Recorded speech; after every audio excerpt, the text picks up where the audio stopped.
karena juga korban sudah membuat laporan polisi dengan pasal Curas 479 ayat 4 dengan luka berat dengan ancaman hukuman mati atau 20 tahun penjara atau seumur hidup. Untuk saat ini motif kami belum bisa menyimpulkan, namun untuk pasal yang kami gunakan pasal Curas. Saudara, salah satu yang penting untuk didalami adalah tidak hanya motif, tetapi juga siapa sesungguhnya pelaku pembunuhan yang kemudian mengakibatkan Bapak Ermanto Usman meninggal dunia. Sayangnya di rumah dari almarhum Ermanto memang tidak terpasang CCTV, tapi saya akan coba melihat tetangga sebelah persis dari Pak Ermanto yang nampaknya ada beberapa CCTV di rumahnya. Saya akan menanyakan apakah terlihat sosok pelaku. Saya akan coba tanyakan saudara. Permisi Bu. Izin Bu, dari Dipo Kompas TV dengan Ibu siapa? Sinta. Bu Sinta. Saya izin konfirmasi Bu, Bu Sinta pemilik rumah ini? Iya. Oke. Bu, bahwa yang saat ini tengah didalami oleh polisi adalah tidak hanya motif tetapi terduga pelaku. Saya lihat di sini ada CCTV Bu ya, di rumah Bu Sinta. Apakah CCTV ini merekam mungkin Bu terduga pelaku pada saat melakukan aksinya? Pada saat itu tidak terekam. Ini sebenarnya motion detection, tapi tidak ada pergerakan saat itu. Jadi kemungkinan ya pelaku tidak lewat di sini. Pelaku tidak lewat di sini Iya. kemungkinan. Kemungkinan dari sisi sana. Kemungkinan dari sisi sebelah Iya. kanan dari rumah ya. Iya. Meskipun anjing pelacak K9 menyusul ke sisi sebelah kiri. Iya. Ya kemungkinan dari sini sih, kemungkinan ya. Kemungkinan memang dari pagar perumahan ini ya. Iya, kemungkinan. Oke. Dan memang pagarnya cukup pendek Bu ya.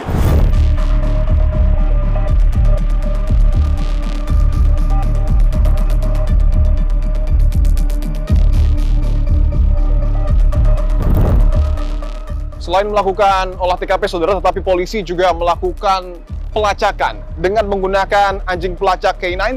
Tidak hanya di area rumah, tetapi juga polisi mencoba untuk melacak dari mana terduga pelaku masuk dan juga keluar perumahan.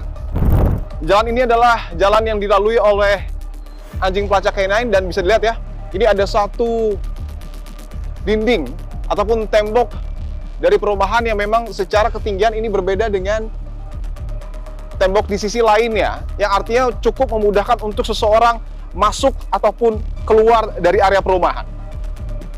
Bisa ditunjukkan ya, ini hanya mungkin kurang lebih 1 meter hingga 1,5 meter ketinggian dari tembok ini saudara. Saya akan coba memastikan seberapa mudah seseorang untuk masuk ataupun keluar melalui tembok ini.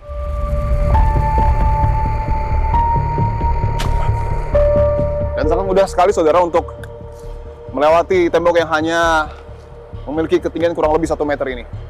Dan bisa dilihat ini adalah lahan kosong yang berbatasan langsung dengan area perumahan dan hanya dibatasi oleh tembok yang tadi saya lewati saudara.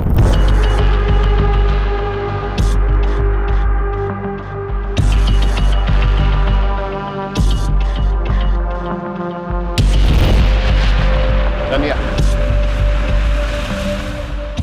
area perumahan, lahan kosong, kemudian langsung bersebelahan dengan Jalan Raya Kalimalang.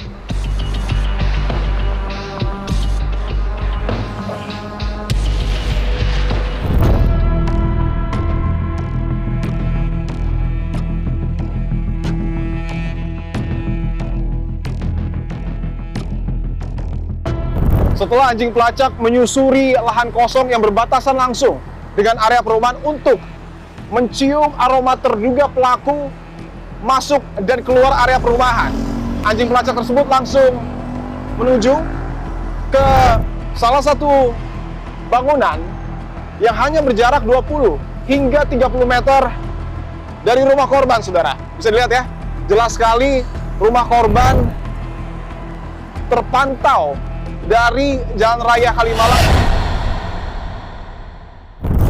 Dan ini bangunan yang tadi saya sebutkan, saudara, hanya berjarak kurang lebih 20 hingga 30 meter dari rumah korban. Saya akan coba mendekat.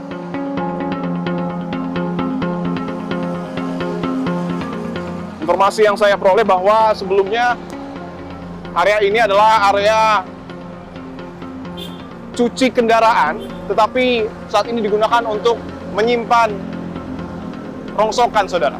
Saya akan coba masuk.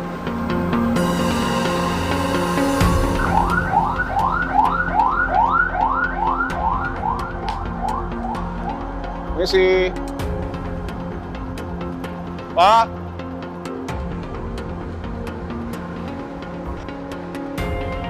Tapi waktu anjing pelacak kayak sini, Bapak juga kesini ya? Ada. Ada juga ya? Ada juga ada. Polisi ditanyain apa aja tadi, Pak? Ya, suara apa gitu. Oh, tapi waktu malam nggak ada orang lewat sini mungkin? Ya, waktu saya ada di sini mah ya nggak ada.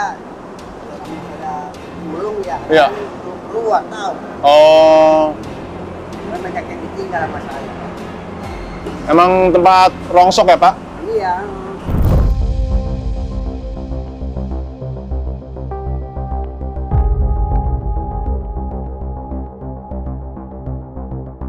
Lihat kayak ini kondisi dari area yang kemudian menjadi titik terakhir anjing pelacak ataupun K9 mencoba untuk mendeteksi jalur yang digunakan oleh terduga pelaku untuk masuk ataupun keluar dari area perumahan Prima Lingkar Asri. Saya akan tunjukkan lagi visualnya saudara ketika anjing pelacak menyusuri area ini, dan informasi yang kami peroleh saat itu bahwa anjing pelacak sempat mendeteksi area ini selama kurang lebih 15 menit. Tetapi setelah itu tidak ada indikasi-indikasi lain yang mencurigakan. Tetapi yang menarik saudara, saya akan tunjukkan salah satu sisi dari kawasan ini, bisa dilihat ya. Ada satu pijakan yang sekali lagi sangat memudahkan bagi seseorang jika ingin masuk ke area perumahan Prima Lingkar Asri. Saya akan coba buktikan saudara seberapa mudah seseorang masuk melalui titik ini.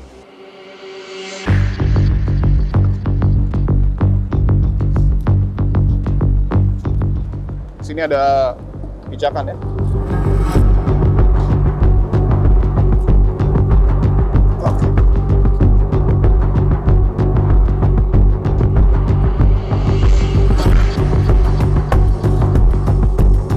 Oke.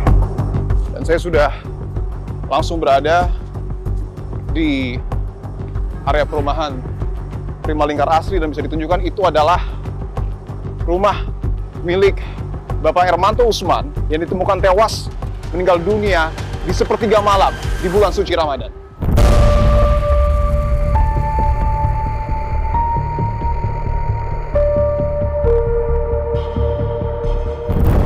Saudara, sejumlah kejanggalan masih menyeruak di tengah meninggalnya almarhum Ermanto Usman, dan saat ini masih terus dilakukan proses penyelidikan oleh polisi. Saya akan minta analisa dari mantan perwira tinggi Polri, Komjen Pol Purnawirawan Dharma Pongrekun. Bang Dharma, izin, terima kasih untuk waktunya, Bang. Apakah kedatangan Bang Dharma sendiri ke sini karena mencium adanya kejanggalan terkait dengan peristiwa meninggalnya almarhum Ermanto? Saya datang ke sini adalah bagian daripada keterpanggilan saya terhadap hak hidup manusia. Kalau dari pengalaman saya melihat TKP, Ya. di mana proses masuknya pelaku Ya.